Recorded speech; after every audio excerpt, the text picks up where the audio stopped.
ಯಾರೇ ವಂಚಕರು ಯಾರೇ ಇದ್ರೂ ಕೂಡ ಈಗ ಸೈಬರ್ ಕ್ರೈಮ್ ಹಾದಿ ಹಿಡಿದ್ಬಿಟ್ಟಿದ್ದಾರೆ. ಡಿಜಿಟಲ್ ಅರೆಸ್ಟ್ ಆಗಿರ್ಬೋದು, ಯಾವುದೋ ಒಂದು ಲಿಂಕ್ ಕಳಿಸುವಂಥದ್ದು. ಸರ್ ನಾವು ನೋಡ್ತಾ ಇದ್ದೀವಿ, ನಾವು ಸುದ್ದಿ ಮಾಡ್ತಾ ಇದ್ದೀವಿ as a being a crime report. Educated ಪೀಪಲ್ಲೇ ಫೂಲ್ ಆಗ್ತಾ ಇರುವಂಥದ್ದು. ಯಾವುದೋ ಒಂದು ಲಿಂಕ್ ಕ್ಲಿಕ್ ಮಾಡ್ತಾರೆ, ಡಬಲ್ ಆಗುವಂಥದ್ದು, ಹಣ ಜಾಸ್ತಿ ಆಗಿಬಿಡುತ್ತೆ. ಅಥವಾ ಯಾರೋ ಒಬ್ಬರು ರುದರಿ ಕಾಲ್ ಮಾಡ್ತಾರೆ, ಪೊಲೀಸರು ವೇಷ ಧರಿಸ್ತಾರೆ, ನಿಮ್ಮನ್ನು ಡಿಜಿಟಲ್ ಅರೆಸ್ಟ್ ಮಾಡ್ತಾ ಇದ್ದೀವಿ, ನಿಮ್ಮದು ಪಾಸ್ಪೋರ್ಟು ಮಿಸ್ಯೂಸ್ ಆಗಿದೆ, ಆಧಾರ್ ಕಾರ್ಡ್ ಮಿಸ್ಯೂಸ್ ಆಗಿದೆ, ಹಾಗೆ ಹೇಗೆ ಅಂತ ಹೇಳ್ಬಿಟ್ಟು ಯಾಮರ್ಸ್ತಾರೆ ಸರ್. ಆ ನಿಟ್ಟಿನಲ್ಲಿ ಸೈಬರ್ ಕ್ರೈಮ್ಗಳ ಸಂಖ್ಯೆ ದಿನದಿಂದ ದಿನಕ್ಕೆ ಜಾಸ್ತಿ ಆಗ್ತಾ ಇದೆ. ಅದನ್ನು ಕಂಟ್ರೋಲ್ ಮಾಡೋದು ಹೇಗೆ, ಮತ್ತು ಜನಗಳಿಗೆ ಏನು ಮೆಸೇಜ್ ಕೊಡ್ತೀರಾ ನಿಮ್ಮ ಕಡೆಯಿಂದ? ಇದರಲ್ಲಿ ಎರಡು ಭಾಗ ಇದೆ. ಒಂದು, ಕಂಟ್ರೋಲ್ ಮಾಡಲಿಕ್ಕೆ ನಮ್ಮಲ್ಲಿ ಇಂಟೈರ್ ಬ್ಯಾಂಗ್ಳೂರು ಸಿಟಿಯಲ್ಲಿ 9 ಸೈಬರ್ ಕ್ರೈಮ್ ಪೊಲೀಸ್ ಸ್ಟೇಷನ್ ನಾವು ಮಾಡಿದ್ದೀವಿ. ಇದರಲ್ಲಿ ಅಸಿಸ್ಟೆಂಟ್ ಕಮಿಷನರ್ ಆಫ್ ಪೊಲೀಸ್ ಅಂದರೆ ACP ರ್ಯಾಂಕ್ ಆಫೀಸರ್ ಹೆಡ್ ಮಾಡ್ತಾಯಿದ್ದಾರೆ. ಬಟ್ ಅವೇರ್ನೆಸ್ ತುಂಬ ಇಂಪಾರ್ಟೆಂಟ್ ಇದೆ. ಅದು ಕೇಂದ್ರ ಸರ್ಕಾರದ ವತಿಯಿಂದ 1930 ಒಂದು ನಂಬರ್ ಎಂಟೈರ್ ಇಂಡಿಯಾದಲ್ಲಿ ಅದು ಇದೆ. ಅಲ್ಲಿ ಫೋನ್ ಮಾಡಿದರೆ ಇಂಥ ವಿಷಯ ಬಗ್ಗೆ ತಕ್ಷಣ ತಿಳಿಸಿದರೆ ಅದು ಪರಿಣಾಮ ಆಗುತ್ತೆ. ಯಾಕೆಂದರೆ ಏನು ಅಮೌಂಟ್ ಹೋಗಿದೆ ಆ ಅಮೌಂಟ್ ಅಲ್ಲಿಗೆ ಸ್ಟಾಪ್ ಆಗ್ತದೆ. ಬಟ್ ಜನ ಏನಾಗಿದೆ, ನೀವು ಹೇಳಿದ್ರು ಜಸ್ಟ್ ಎಜುಕೇಟೆಡ್ ಜನ ಅವರು ಇದರಲ್ಲಿ ಸಿಕ್ಕಾಕೊಡ್ತಾರೆ. ಕಾರಣ ಒಂದೇ ನಮಗೆ ಕಾಣ್ತದೆ, ಅಂದರೆ ತಕ್ಷಣ ಅವ್ರಿಗೆ ದುಡ್ಡು ಬೇಕು. ಸೊ ದುಡ್ಡು ಬೇಕು ಅಂದರೆ ನಿಮಗೆ ಗೊತ್ತಿರಲಿ, ದುಡ್ಡು ಕಷ್ಟಪಟ್ಟೇ ಸಿಗ್ತದೆ, ಭಾಳ ಈಸಿಯಾಗಿ ಸಿಗಲ್ಲ. ಸರ್ 10 ರೂಪಾಯಿ ಕೊಟ್ಟರೆ 100 ರೂಪಾಯಿ ಯಾರು ಕೊಡಲ್ಲ. ಬಿಸ್ನೆಸ್ ಕೂಡ ಯಾರು ಬಿಸ್ನೆಸ್ ಮ್ಯಾನ್ ಇರಲಿ, ನೀವು ದೊಡ್ಡ ಬಿಸ್ನೆಸ್ ಮ್ಯಾನ್ಗೆ ಕೇಳಿ, ಅವರು ಕಷ್ಟಪಟ್ಟ ದೊಡ್ಡ ಬಿಸ್ನೆಸ್ ಮ್ಯಾನ್ ಆಗಿದ್ದಾರೆ. ಸೊ ಅದು ಒಂದು ಮನುಷ್ಯಲ್ಲಿ ಇದ್ದರೆ ಖಂಡಿತ ಇಂಥದಕ್ಕೆ ಸಿಕ್ಕಾಕೊಂಡು ಅವರು ಇದಕ್ಕೆ ಇದು ಏನು ಜಾಲ ಇದೆ ಇದರಲ್ಲಿ ಅವರು ಸಿಕ್ಕಾಕೊಡಲ್ಲ. ಬಟ್ ಕೆಲವ್ರಿಗೆ ತಕ್ಷಣ ದುಡ್ಡು ಬೇಕು. ಸೊ ಅಪ್ಪಿತಪ್ಪಿ ಅವರು ಇದರಲ್ಲಿ ಸಿಕ್ಕಾಕೊಡ್ತಾರೆ. ಸೊ ನಮ್ಮದು ಒಂದೇ ಅಪೀಲ್ ಇದೆ ಎಲ್ಲರಿಗೆ. ಒಂದು, ಇಂಥದಕ್ಕೆ ನೀವು ಇದು ಆಸ್ಪತ್ರೆ ಕೊಡಬೇಡಿ. ಕೆಲವು ಜೆನ್ವಿನ್ ಕೂಡ ಇರ್ಬೋದು. ಜೆನ್ವಿನ್ ಅಂದರೆ ನೀವು ಫಿಸಿಕಲಿ ಹೋಗಿ ವೆರಿಫೈ ಮಾಡಿ, ಆನ್ಲೈನ್ ವೆರಿಫೈ ಮಾಡಲಿಕ್ಕೆ ಹೋಗಬೇಡಿ. ಯಾಕೆಂದರೆ ಆನ್ಲೈನಲ್ಲಿ ಏನು ನಡೀತಾ ಇದೆ ಯಾರಿಗೂ ಗೊತ್ತಾಗಲ್ಲ. ತಕ್ಷಣ ನಂತರ ಗೊತ್ತಾಗುತ್ತೆ, ನಂತರ ನಾವು ಹಿಡಿತೀವಿ, ಅದೆಲ್ಲ ಮಾಡ್ತೀವಿ. ಆದರೆ ಆ ಕ್ಷಣಕ್ಕೆ ನಿಮ್ಮ ದುಡ್ಡು ಹೋಗುತ್ತೆ, ನಿಮ್ಮದು ಒಂಥರ ಡಿಪ್ರೆಷನ್ ಆಗಿಬಿಡ್ತದೆ. ಕೆಲವರಿಗೆ ನಮಗೆ ಕೆಲವು ಕಂಪ್ಲೇಂಟ್ ಬಂದಿದೆ ಡಿಪ್ರೆಷನ್. ಯಾಕೆಂದರೆ ಅವ್ರದ್ದು ಹಾರ್ಡ್ ಅಂಡ್ ಮನಿ ಇದೆ, ಹಾರ್ಡ್ ಅಂಡ್ ಒಂದು ಕಷ್ಟಪಟ್ಟ ದುಡ್ಡು ಅಂತ ಅದು ಹೋಯಿತು ಸಣ್ಣ ವಿಷಯಕ್ಕೆ.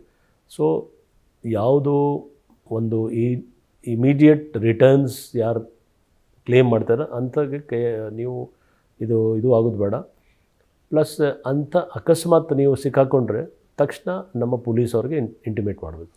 ಸರ್, ಎಷ್ಟೋ ಜನ ವಿದೇಶದಲ್ಲಿ ಕೂತ್ಕೊಂಡು ಹ್ಯಾಂಡಲ್ ಮಾಡ್ತಾ ಇರ್ತಾರೆ ಕೆಲವೊಂದು. ಇಲ್ಲಿ ಪೊಲೀಸರನ್ನು ಕೂಡ ನಾವು ಬ್ಲೇಮ್ ಮಾಡೋಕ್ಕಾಗೋದಿಲ್ಲ. ಯಾಕಂತಂದರೆ ವಿದೇಶದಲ್ಲಿರೋರನ್ನ ಅಷ್ಟು ನೀಟಾಗಿ ನಾವು ಟ್ರ್ಯಾಪ್ ಮಾಡೋಕ್ಕಾಗದೇ ಇರುವಂಥದ್ದು. ಯಾಕಂತಂದರೆ ಸರ್, ಕೆಲವೊಂದು ಸಾರಿ ವಿದೇಶಿ ಈ ಮೇಲ್ಗಳಿಂದ ಬಾಂಬ್ ಬೆದರಿಕೆ ಮೇಲಾಗಿರ್ಬೋದು, ಅದು ಇದೆಲ್ಲ ಬರ್ತಾ ಇರುತ್ತೆ. ಬಟ್ ನಾವು ಪೊಲೀಸರು ಯಾವ ರೀತಿ ಕೆಲಸ ಮಾಡ್ತಾ ಇರ್ತಾರೆ ನಾವು ನೋಡ್ತಾ ಇರ್ತೀವಿ. ಪತ್ರಗಳನ್ನು ಬರೆದ್ರೂ ಕೂಡ ಸರಿಯಾಗಿ ರೆಸ್ಪಾನ್ಸ್ ಬರೋದಿಲ್ಲ ಆ ಕಡೆಯಿಂದ. ಪ್ರೈವಸಿ ಪ್ರಾಬ್ಲಮ್ ಅದು ಇದು ಅಂತ ಹೇಳ್ತಾರೆ. ಈ ಸೈಬರ್ ವಂಚನೆಯಲ್ಲೂ ಕೂಡ ಸರ್ ಆ ಅಮೌಂಟನ್ನು ತರುವಂಥದ್ದು ಅಷ್ಟು ಸುಲಭದ ಮಾತಲ್ಲ. ಹಾಗಾಗಿ ಜನನೂ ಕೂಡ ಎಚ್ಚೆತ್ಕೊಳ್ಬೇಕಾಗುತ್ತಲ್ಲ ಅಂತ. ಅದೇ ಹೇಳಿದಿಲ್ಲ, ಅವೇರ್ನೆಸ್ ಜನ ಅವರ ಇದು ಆಗಬೇಕು, ಅವ್ರಿಗೆ ಗೊತ್ತಾಗಬೇಕು. ಜೊತೆಗೆ ಪೊಲೀಸ್ ಕೂಡ, ನಮ್ಮದು ಕೂಡ ತುಂಬ ಮುಖ್ಯ ಪಾತ್ರ ಇದೆ. ಯಾಕೆಂದರೆ ಕೇಸ್ ಆದಮೇಲೆ ಅದ್ರ ಬಗ್ಗೆ ತನಿಖೆ ಮಾಡಬೇಕು. ಕೇಸ್ಗಿಂತ ಮುಂಚೆ ನಾವು ಕೂಡ ನಮ್ಮ ಜವಾಬ್ದಾರಿ ಇದೆ. ನಮ್ಮ ಪೊಲೀಸವ್ರಿಗೆ ನಾವು ಆಲ್ರೆಡಿ ಹೇಳಿದ್ದೀವಿ, ಸುಮಾರು ಪೋಸ್ಟರ್ಸ್ ನಾವು ಮಾಡ್ತಾಯಿದ್ದೀವಿ, ಸೋಷಿಯಲ್ ಮೀಡಿಯಾದಲ್ಲಿ ಕ್ಯಾಂಪೇನ್ ಮಾಡ್ತಾಯಿದ್ದೀವಿ, ವೀಡಿಯೋಸ್ ಮಾಡ್ಕೊಂಡಿದ್ದೀವಿ ಯಾವ ರೀತಿ ಆಗ್ತಾಯಿದೆ. ಬಟ್ ಇದರಲ್ಲಿ ಏನಾಗಿದೆ, ನಾವು ಏನು ವೀಡಿಯೋ ಮಾಡ್ತೀವಿ ಅವ್ರು ಇನ್ನೊಂದು ಬೇರೆ ರೀತಿಯಿಂದ ಮಾಡಿಬಿಡ್ತಾರೆ ಮೋಸ. ಸೊ ಬೇರೆ ರೀತಿಯಿಂದ ಮೋಸ ಮಾಡ್ತಾಯಿದ್ದಾರೆ. ಬಟ್ ಎಲ್ಲದಕ್ಕೆ ಮೂಲ ಏನಂದರೆ ತಕ್ಷಣ ಅವರು ಹೆವಿ ರಿಟರ್ನ್ಸ್ ಕೊಡ್ತಾಯಿದ್ದಾರೆ. ಅವರು ಇನ್ವೆಸ್ಟ್ ನೀವು ಮಾಡೋದು ಒಂದಕ್ಕೆ 10 ಪಟ್ಟು ಅವರು ಜಾಸ್ತಿ ನಿಮಗೆ ದುಡ್ಡು ಕೊಡೋದು. ಅಂತ ಯಾವುದು ಬಿಸ್ನೆಸ್ ಇದೆ ಎಲ್ಲಿ ನಿಮಗೆ 10 ಪಟ್ಟು ತಕ್ಷಣ ಸಿಗುತ್ತೆ.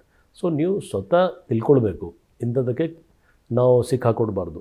ಬಟ್ ಇದರಲ್ಲಿ ನಮಗೆ ಸಮಸ್ಯೆ ಏನಾಗಿದೆ, ಕೆಲವು ಸೀನಿಯರ್ ಸಿಟಿಸನ್ಸ್ ಅವ್ರಿಗೆ ಜಾಸ್ತಿ ಅವ್ರಿಗೆ ಟೆಕ್ನಾಲಜಿ ಬಗ್ಗೆ ಐಡಿಯಾ ಇಲ್ಲ. ಅವ್ರು ಇದರಲ್ಲಿ ಸಿಕ್ಕಾಕೊಡ್ತಾರೆ. ಅವ್ರು ಪಾಸ್ವರ್ಡ್ ಕೊಟ್ಬಿಡ್ತಾರೆ, OTP ಕೊಟ್ಬಿಡ್ತಾರೆ, ಅಥವಾ ಏನಾದರೂ ಅಮೌಂಟ್ ಟ್ರಾನ್ಸ್ಫರ್ ಮಾಡಿಬಿಡ್ತಾರೆ ಅವರು ಗುಡ್ ಫೇತಲ್ಲಿ. ಸೊ ಇದು ಒಂದು ದೊಡ್ಡ ಸಮಸ್ಯೆ ಇದೆ. ಮುಂದಿನ ದಿವಸದಲ್ಲಿ ನಾವು ಅದರ ಬಗ್ಗೆ ಇನ್ನೂ ಸೈಬರ್ ಟ್ರೈನಿಂಗ್ ಮತ್ತು ಯಾಕೆಂದರೆ ಸೈಬರ್ ಟ್ರೈನಿಂಗಲ್ಲಿ ಇದೂ ಇದೆ ಅವೇರ್ನೆಸ್ ಬಗ್ಗೆ.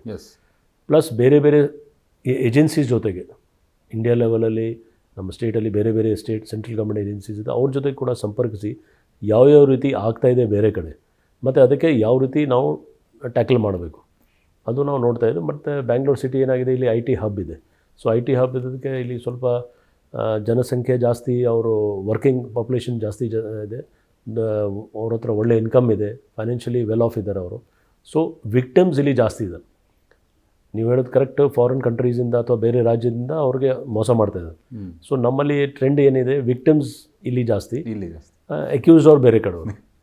ಸೊ ನಾವು ಅದನ್ನು ಪ್ಲ್ಯಾನ್ ಮಾಡಿ ನಾವು ಬೇರೆ ಪೊಲೀಸವ್ರ ಜೊತೆಗೆ ಸಂಪರ್ಕಿಸಿ ಅಂದಂಥ ಗ್ಯಾಂಗ್ಸ್ಗೆ ನಾವು ಹಿಡಿತಾ ಇದ್ದೀವಿ. ನೀವು ನೋಡಿರ್ಬೋದು, ಸುಮಾರು ಮ್ಯೂಲ್ ಅಕೌಂಟ್ಸ್ ಅಥವಾ ಬೇರೆ ಬೇರೆ ಕಡೆಯಿಂದ ನಾವು ಜನಕ್ಕೆ ಅರೆಸ್ಟ್ ಮಾಡ್ಕೊಂಡು ಕರ್ಕೊಂಡು ಬರ್ತಾಯಿದ್ದೀವಿ. ಬಟ್ ಇದು ದಿನನಿತ್ಯ ಒಂದು ಸಮಸ್ಯೆ ಆಗ್ತಾಯಿದೆ. ಅದರ ಬಗ್ಗೆ ನಾವು ನಮ್ಮದು ಸ್ಟ್ರಾಟಜಿ ಕೂಡ ಅದೇ ರೀತಿ ನಾವು ಚೇಂಜ್ ಮಾಡ್ತಾಯಿದ್ದೀವಿ.